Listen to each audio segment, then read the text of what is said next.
तो अगर मैं आपसे कहूं कि भूटान भारत में शामिल होने जा रहा है, तो क्या आप हमारी बातों पर यकीन करेंगे? सीधी सी बात है कि आपका जवाब होगा बिल्कुल नहीं। देखिए, आजादी के समय भारत के पास यह पूरी तरीके से मौका था कि भूटान को भारत का हिस्सा बना लिया जाए।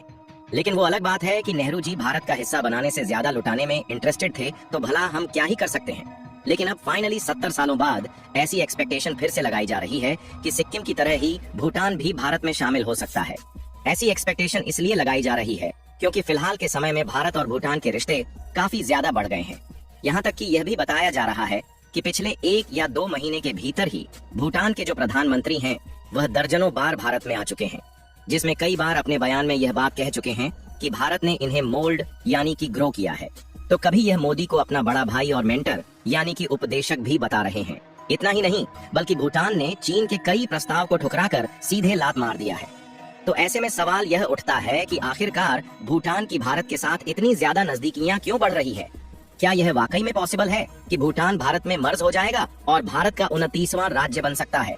और क्या ऐसे में भारत को अपने आप में भूटान को मर्ज कर लेना चाहिए या फिर भूटान को अलग ही रहने देना चाहिए?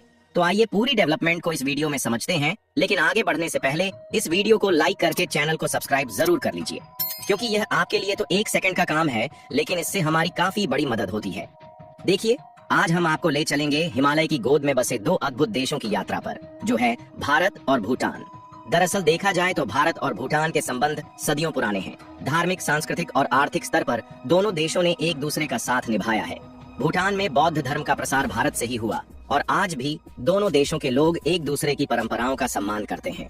भारत ने भूटान के लिए वह सारी चीजें की है जिससे आज भी भूटान भारत को अपना बड़ा भाई कहता है। सबसे पहले आप इस मैप में ध्यान से देखिए, यह हमारा भारत है, जहां भारत के नॉर्थ ईस्ट राज्यों और चीन की सीमाओं से सटा हुआ यहाँ पर छोटा सा देश मौजूद है भूटान, जो कि क्षेत्रफल के मामले में भारत के कई राज्यों से भी काफी हद तक छोटा है। जहां पर भूटान की सीमाएं भारत के कुछ राज्यों जैसे कि सिक्किम, पश्चिम बंगाल, असम और अरुणाचल प्रदेश से सटी हुई है। और इस तरीके से 3 ओर से तो भूटान भारत के राज्यों से ही घिरा हुआ है और एक ओर से चीन की सीमाएं भूटान से सीधे तौर पर सटती है। लेकिन इसी बीच जब हम अखंड भारत के मैप पर नजर डालें तो इसमें अफगानिस्तान, पाकिस्तान, तिब्बत, नेपाल, भूटान, बांग्लादेश और म्यांमार को भारत का ही हिस्सा दिखाया जाता है, जो कि अलग अलग समय में भारत से टूटकर अलग हो गए हैं। लेकिन आपको जानकारी के लिए बता दें कि पूर्णतया भूटान कभी भी भारत का हिस्सा नहीं था। यह हमेशा एक स्वतंत्र देश रहा है। हालांकि ऐतिहासिक रूप से भूटान और भारत के विभिन्न राज्यों के बीच गहरे संबंध रहे हैं। आपको बता दें कि 18वीं और 19वीं शताब्दी में ब्रिटिश ईस्ट इंडिया कंपनी का प्रभाव भारत में बढ़ा, लेकिन भूटान स्वतंत्र रहा। उसके बाद 1865 में ब्रिटिश सरकार और भूटान के बीच सिंचुला संधि हुई, जिसमें भूटान को कुछ क्षेत्रों से हाथ धोना पड़ा, लेकिन उसकी संप्रभुता बनी रही।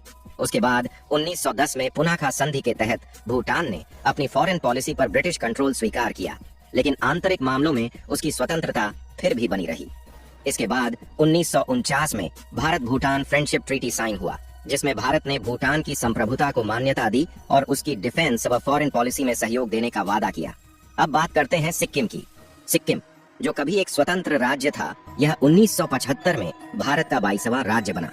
लेकिन यह प्रक्रिया इतनी सरल नहीं थी। राजनीतिक अनस्टेबिलिटी और आंतरिक संघर्षों ने इस मिलन को राह दिखाया। दरअसल 19वीं सदी में ब्रिटिश ईस्ट इंडिया कंपनी ने सिक्किम को एक प्रोटेक्टोरेट यानी कि संरक्षित राज्य बना दिया। उसके बाद 1947 में आजादी के बाद जब भारत आजाद हुआ तो सिक्किम ने खुद को एक स्वतंत्र देश बनाए रखा, लेकिन यह पूरी तरह से स्वतंत्र नहीं था। 1950 में भारत और सिक्किम के बीच एक समझौता हुआ, जिससे सिक्किम भारत का संरक्षित राज्य बन गया।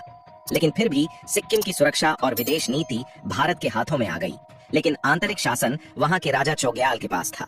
लेकिन जनता इससे संतुष्ट नहीं थी, जिसके कारण 1973 में सिक्किम में बड़े पैमाने पर लोकतांत्रिक आंदोलन शुरू हुआ, जिसमें जनता ने राजा के अधिकारों को सीमित करने की मांग की। ऐसे में भारत ने मौके का फायदा उठाया और स्थिति को संभालने के लिए वहां सेना भेजी और 1974 में सिक्किम में लोकतांत्रिक सरकार बनी। लेकिन इसी बीच जब लोगों की इच्छा जानने का प्रयास किया गया तो 97% लोगों ने भारत में शामिल होने के पक्ष में मतदान किया, जिसके बाद 1975 में सिक्किम को आधिकारिक रूप से भारत का 22वां राज्य बना दिया गया। और यदि बात भूटान की करें तो 1947 में भारत आजाद हुआ।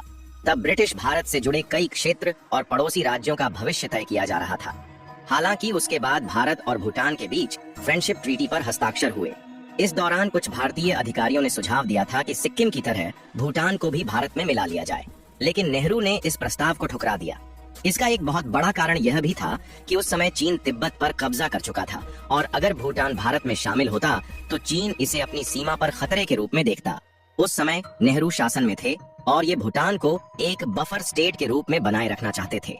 ऐसे में भूटान को स्वतंत्र रखकर भारत एक रणनीतिक लाभ में था जिससे चीन से सीधी टक्कर से बचा जा सके। इसके अलावा नेहरू ने शुरुआत से ही यह नीति अपनाई थी कि भारत अपने पड़ोसियों के साथ अच्छे रिश्ते बनाए रखेगा और जबरन किसी देश को भारत में शामिल नहीं करेगा।